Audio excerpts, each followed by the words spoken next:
Владимир Путин подписал указ об упрощенном получении российского гражданства гражданами Абхазии и Южной Осетии.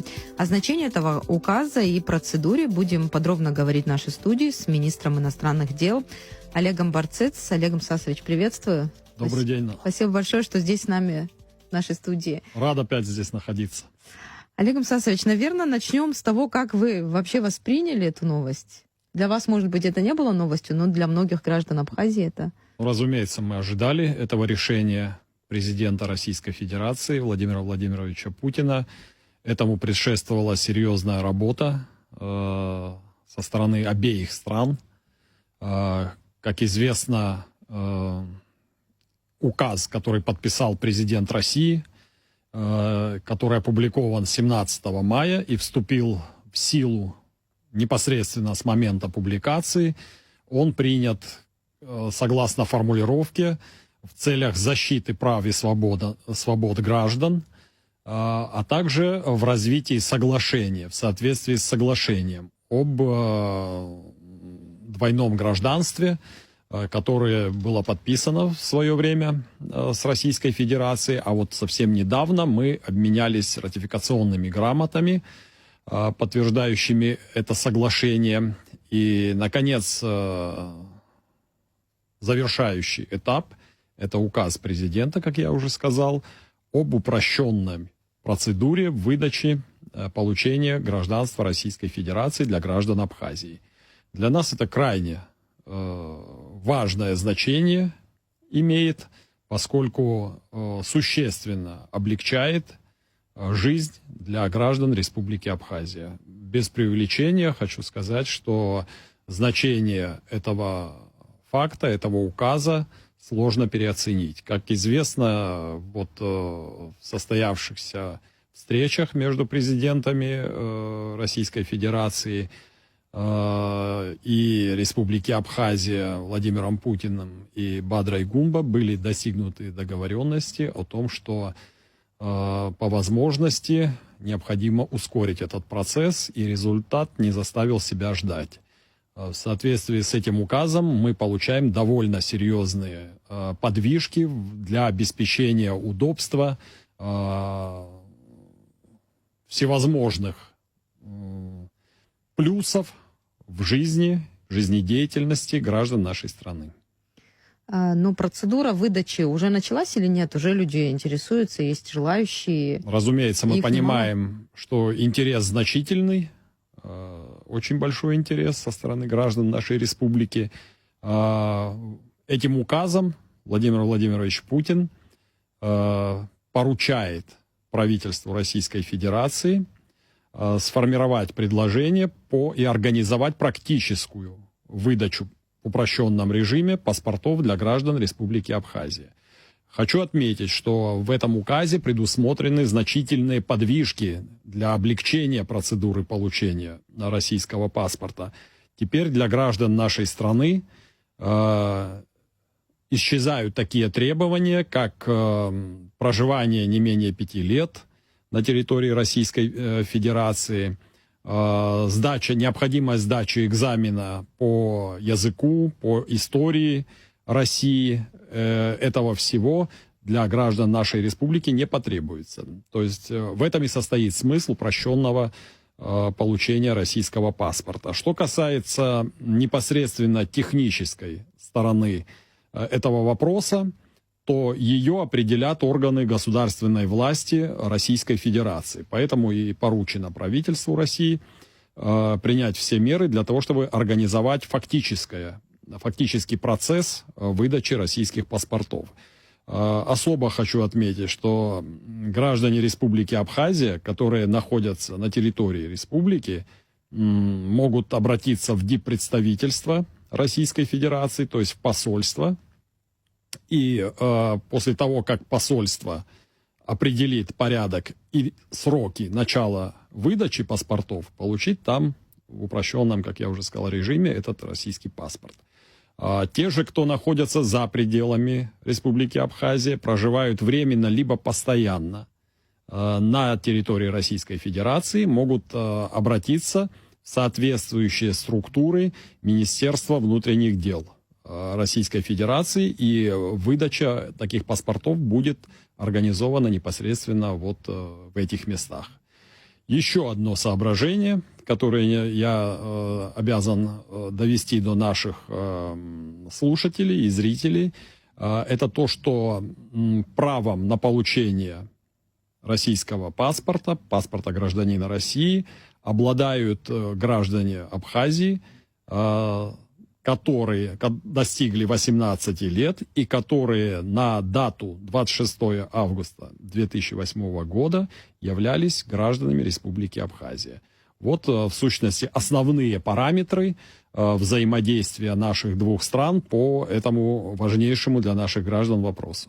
Ну, пока предстоит выработать, да, технические условия. Я думаю, что в ближайшее время органы государственной власти Российской Федерации выработают технический алгоритм своей работы по этому направлению и оповестят. И мы также будем, конечно, в очень тесном взаимодействии с ними, и оповестят население, граждан нашей страны о том, когда можно будет непосредственно уже обращаться за получением российских паспортов. Если я не ошибаюсь, президент Бадыр Гунба говорил о том, что 70% населения Абхазии уже имеют российское гражданство. То есть 30% потенциально получателей, да, российского гражданства сейчас. Да, гипотетически приблизительно такой процент жителей нашей страны. Я думаю, сложно найти человека, который бы не стал получать, отказался бы от получения паспорта гражданина России, поскольку это серьезный фактор для передвижения по миру, для того, чтобы в том числе и с соглашением о двойном гражданстве, который, вот, как я уже сказал, вступил в силу, чувствовать себя более защищенными, в том числе и в третьих странах, а соглашения о урегулировании вопросов двойного гражданства как раз и предполагают подобные аспекты нашего взаимодействия. Это очень чувствительно для граждан нашей небольшой страны, когда мы находимся на территории третьих стран, и наши права и свободы защищены и сопровождаются всей мощью дипломатической машины такой великой страны, как Россия. Ну, во-первых, попасть в эти страны для многих невозможно с помощью без российского паспорта. Для нас это единственный способ передвижения по миру за пределами Абхазии и России, когда мы говорим о путешествиях в третьи страны. Нужно сказать и про то, что гражданство будут давать не всем, ведь в указе прописано основание для отказа.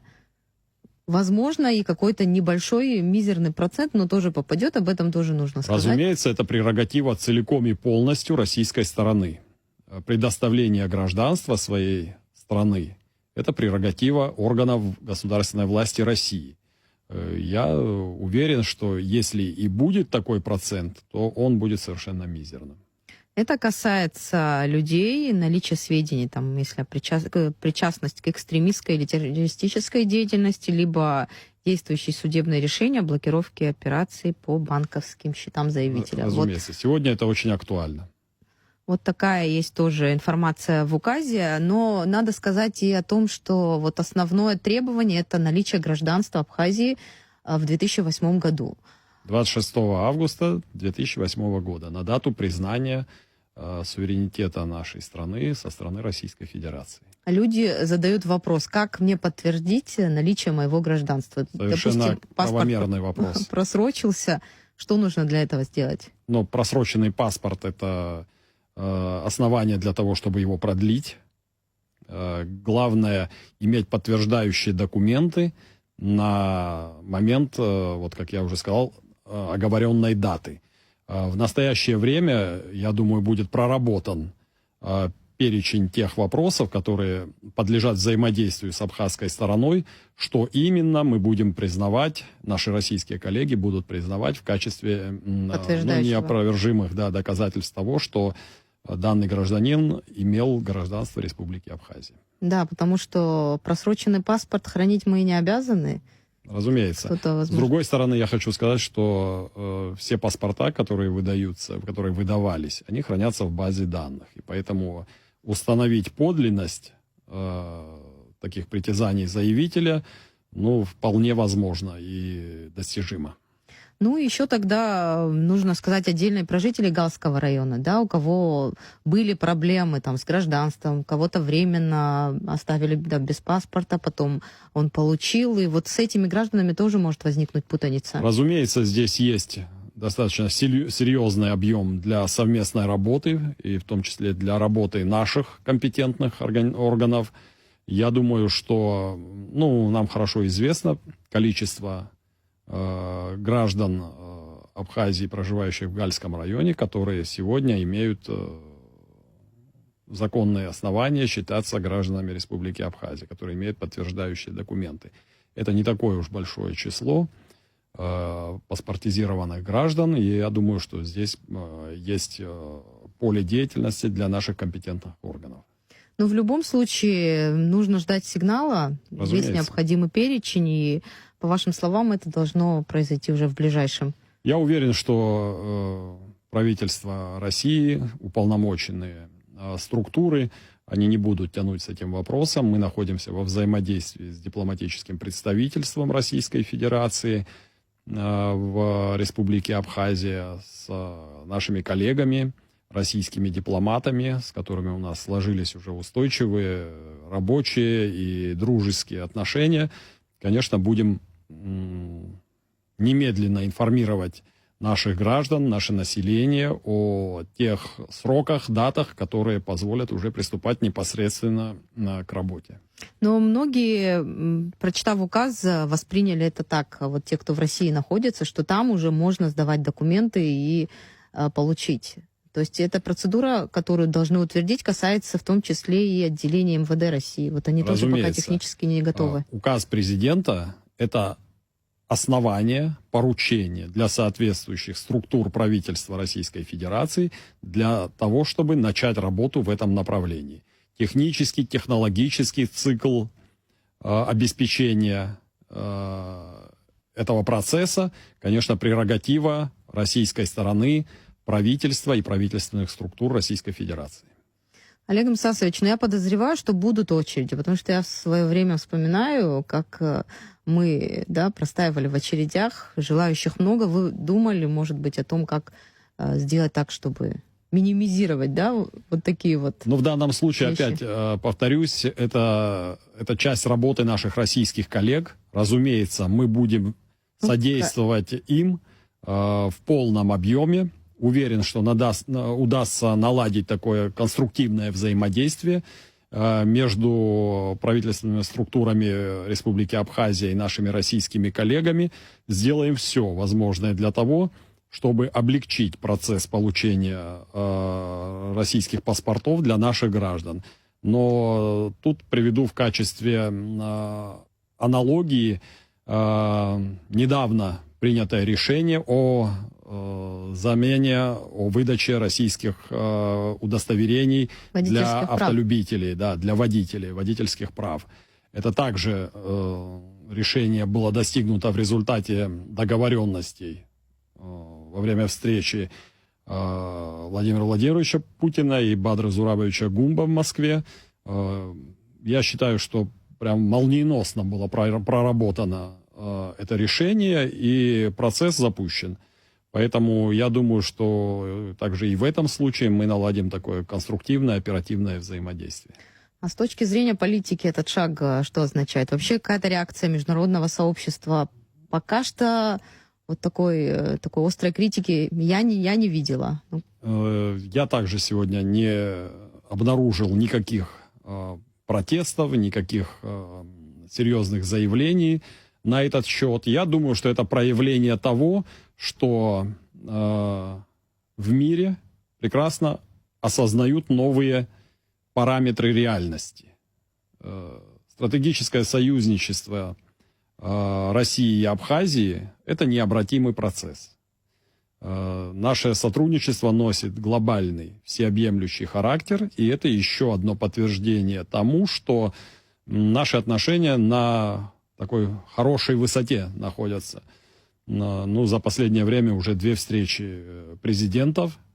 Есть очень серьезный потенциал контактов предстоящих между руководителями ведомств двух стран.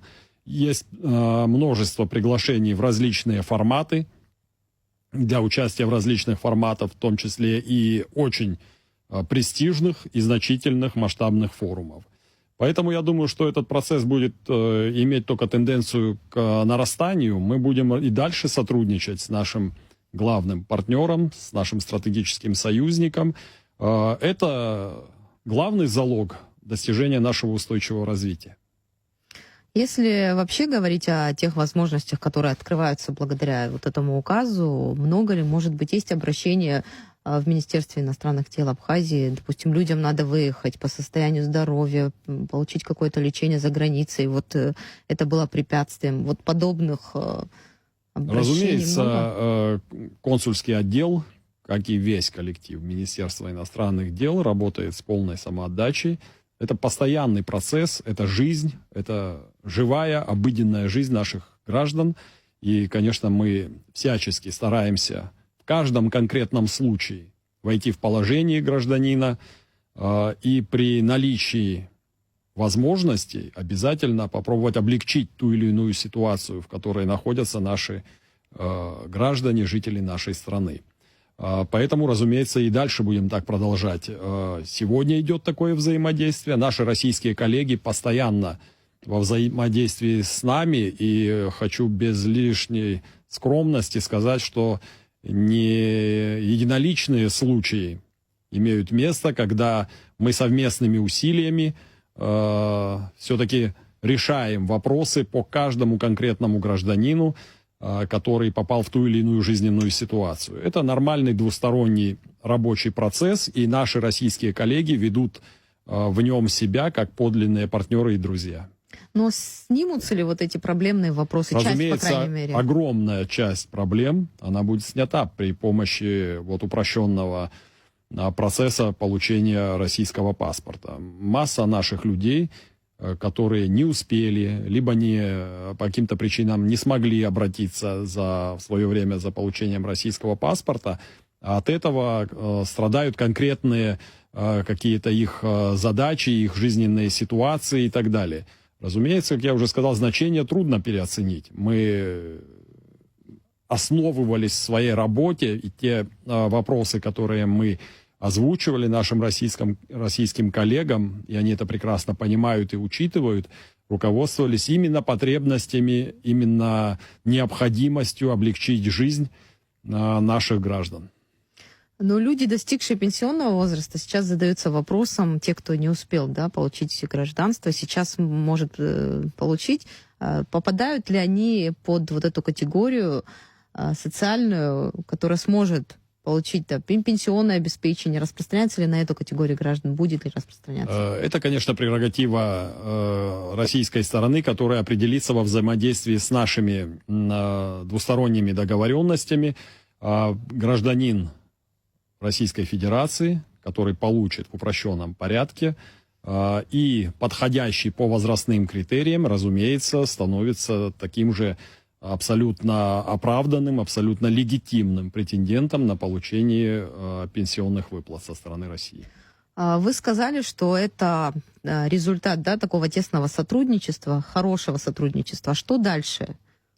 Дальше, я думаю... Мы на таком теперь уровне взаимодействия. Дальше как будет? Вы имеете в виду, что дальше некуда расти, да? Ну вот интересно, куда? Я думаю, что на самом деле, конечно, нет предела совершенства. И наше сотрудничество, оно будет развиваться в самой широкой кооперации между нашими странами, между нашими ведомствами, между различными структурами, которые обеспечивают взаимодействие наших стран.